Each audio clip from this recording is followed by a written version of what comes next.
Word on Fire is brought to you by Catholic Cemeteries, serving the Chicago area since 1837. This is Cardinal Francis George, and I invite you to join me for the next few minutes to reflect with Father Robert Barron on the Word of God, which is the Word on Fire. Father Barron will challenge us to open our hearts to the Word on Fire, which is God's word of love for each of us. If our hearts are open, the Lord can change and transform us so that we might speak with love about the one who is love. The Archdiocese of Chicago, through the generosity of Sacred Heart Parish in Winnetka, now presents the Word on Fire. Peace be with you. Friends, today I'm going to continue my analysis of the Da Vinci Code. Now, I know we might be experiencing Da Vinci Code overload, but last week I talked about just one theme from this topic, namely the divinity of Christ. I argued that the claim that Jesus is divine can be found in the earliest texts of the Christian tradition, can be found in all the Gospels. The Da Vinci Code suggestion that it was invented in the 4th century is ridiculous. But there are some other important themes from this Da Vinci Code. I wanted to touch on just two of them in this second talk. The Gnostic Gospels. Where does all this speculation about Jesus and Mary Magdalene come from? Well, a lot of it comes from these texts, these Gnostic Gospels. What are they? They were texts written, maybe the earliest ones come from the middle of the 2nd century, the later ones maybe into the 5th century. Many were known, by the way, in the ancient church. Others were discovered only in 1945 in the Egyptian desert. The Gnostic Gospels were accounts of the life of Jesus, sayings of Jesus, but shot through with the Gnostic philosophy. Gnostic philosophy was a nasty business. It's still around, by the way, in different forms, and it's still a nasty business today. At the heart of Gnosticism is the claim that spirit is good, matter is evil. It's a radically dualistic system. The whole point of the spiritual life for the Gnostics is to escape from matter. Some of us, they claimed, had a spark of divinity in us. The idea is through a special knowledge, hence Gnosticism, gnosis in Greek means knowledge. Through this special knowledge, I could manage to escape from the realm of matter. Jesus, on this Gnostic reading, is an avatar from the spiritual world who appears in this physical world, but his whole purpose is to get people out of matter. Well, when the early church read these texts, it said no to them for obvious reasons. The book of Genesis says that whatever God made is good. Spiritual realm, yes, of course, that's good, but so is the realm of matter, so is the world, so is the flesh, so is sexuality. All of it is good. And so the church resisted the Gnostic tendency to drive a wedge between matter and spirit. More to it, the great claim of the New Testament is that the Word became flesh. Not just apparently so, but really so. God entered into this fleshy material world in order to save it. The idea was not to draw people up out of it. The idea was to save it because it's good and is worthy of salvation. Because of these two basic convictions, the church very early on said no to Gnosticism and no to the Gnostic Gospels. So why have they been revived in recent years? Well, I'm speaking here as an academic. I'm someone that loves to read and write and research. Academics love novelties, especially when there's a little edge of the dangerous about them. Something has been discovered that had been kept quiet for a long time. Something that challenges the status quo. Well, academics can't resist that sort of thing. And so many scholars in recent years have revived the Gnostic Gospels. Another reason, some claim the Gnostic Gospels are more feminist. Well, it's true that in some of them, women play a rather prominent role. But you know what? Color me very skeptical when it comes to the feminism of the Gnostic Gospels. On the Gnostic view, women were at a lower level than men. because women were more associated with the earth, with matter, with childbearing. Men were seen as more spiritually advanced. Here's a clue, by the way. At the very end of the Gospel of Thomas, one of the most famous of the Gnostic Gospels, we find this little passage. Peter asks Jesus about Mary Magdalene. Jesus says, "Yes, I am going to turn her into a man because I want to save her." She has to be a man first before she can be saved. Well, now listen, if that's feminism, then I'm the emperor of China. I mean, that doesn't strike me as a very feminist text. So, they've been brought forward for different reasons, academic reasons, maybe to some degree political reasons. But Dan Brown and others have drawn from these texts these fanciful ideas about Jesus and Mary Magdalene. Can I press a comparison with you? Suppose I were to sit down to compose a biography of George Washington. 200 years after his death, I sit down to write a biography of George Washington.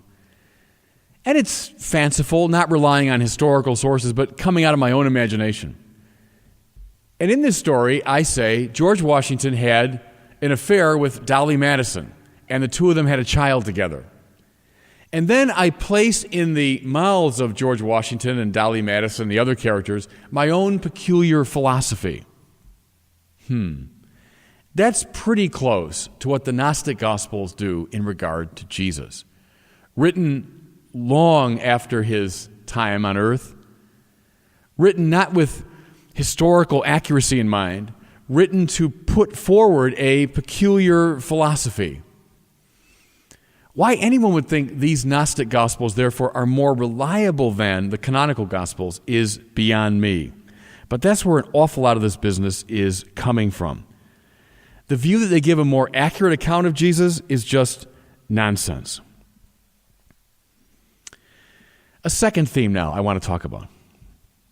And it's a bit dangerous. It's a bit dicey even to raise this question, but I think it's important to raise it. When I first read the Da Vinci Code, and it was at the prompting, by the way, of a parishioner who told me that lots of people were reading it and lots of people were confused by it, troubled by it. When I first read it, I thought, this book is in the genre of the anti-Catholic screed. That's a well-known genre, by the way, stretching back at least to the 19th century in our country. What do you find in the Da Vinci Code? Oh, this view that the Catholic Church is a nefarious international organization whose tentacles have stretched into business and government and culture. Its headquarters in the Vatican, with sneaky, dark figures whispering their lurid conspiracies in the dark hallways. The Catholic Church is the enemy of truth and opposed by a courageous band of rebels. Well, listen, you go back to the 19th century in our country, you'd find thousands of tracts and books and articles with exactly the same theme, exactly the same treatment of the Catholic Church. Remember that famous cartoon? It's by Thomas Nast from the 1870s or 1880s, I think, a time when a lot of Catholics were coming into this country. Well, it shows Catholic bishops arriving on the shores of America like crocodiles. Their mitres are like the mouths of crocodiles. They're lined with teeth. And they're invading these pure virginal shores of America. Well, that was a common view in the 19th century of this dangerous foreign institution of Catholicism. Go back to the 1840s, 1850s. You'll find the Know Nothing Party in this country. Very successful political party predicated upon fierce anti-Catholicism. Go into some of the major cities, Boston, New York, Chicago, elsewhere. You'll see convents and churches and Catholic institutions burned to the ground by angry mobs, stirred up by just this kind of anti-Catholic sentiment. The Ku Klux Klan was not just anti-black, it was anti-Jewish and anti-Catholic. And the Klan flourished after the Civil War well into the 20th century. In fact, major rallies were held in big American cities well into the 20th century. Indiana, by the way, was a center of Klan activity. Fierce anti-Catholicism. You know what's perhaps most disturbing when you read this history? Even at the highest levels of the culture, so not just the mobs, not just common folk, but the highest level of the culture, you find this same anti-Catholicism. In the writers of books, the writers of serious journal articles, also in the speeches of politicians. Ulysses S. Grant gives a talk, I think sometime in the 1870s, that is fierce and embarrassing in its anti-Catholicism.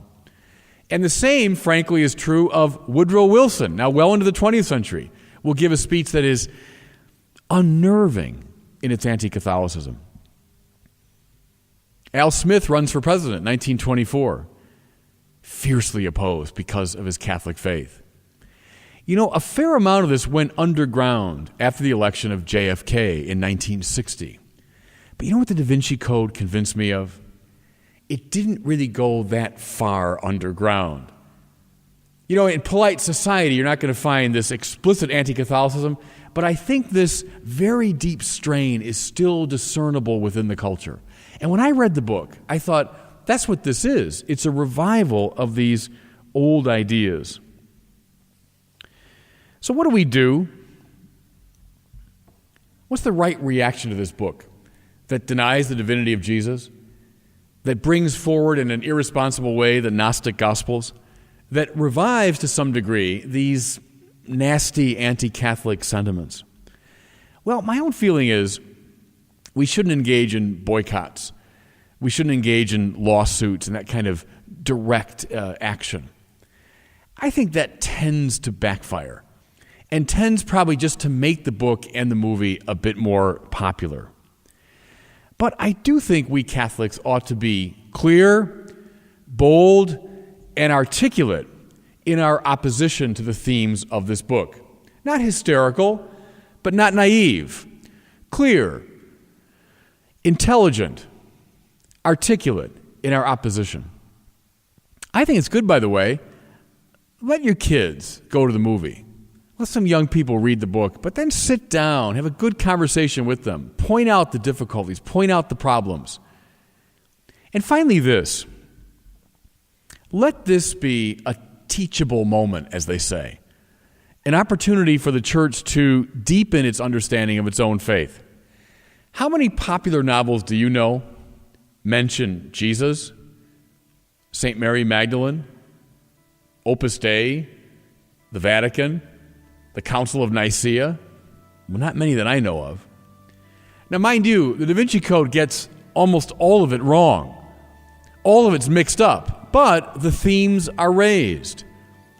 Let it be an opportunity for us, for Catholics and their kids, to deepen our appreciation of all of these great themes. Study them, talk about them, read about them.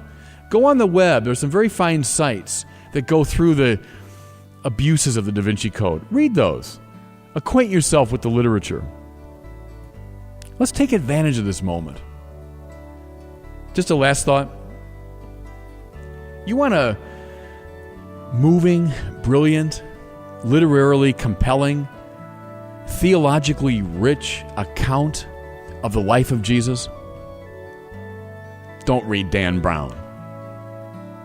You want all that? I'd recommend to you Matthew, Mark, Luke, and John. And God bless you. I hope that you were moved today by the Word on Fire. I pray that, together, we might become a people on fire with love for God and neighbor here in Chicago and wherever these words are heard. Until we join Father Barron again next week, I'm Cardinal Francis George. God bless you. Most interment arrangements at the 42 Archdiocese of Chicago cemeteries are made through a pre-need plan. Your thoughtful planning today is economically prudent and contributes to peace of mind for you and your loved ones. Catholic Cemeteries counselors are available at your convenience. For more information, call 708-449-6100. Catholic Cemeteries, serving the Catholic community since 1837.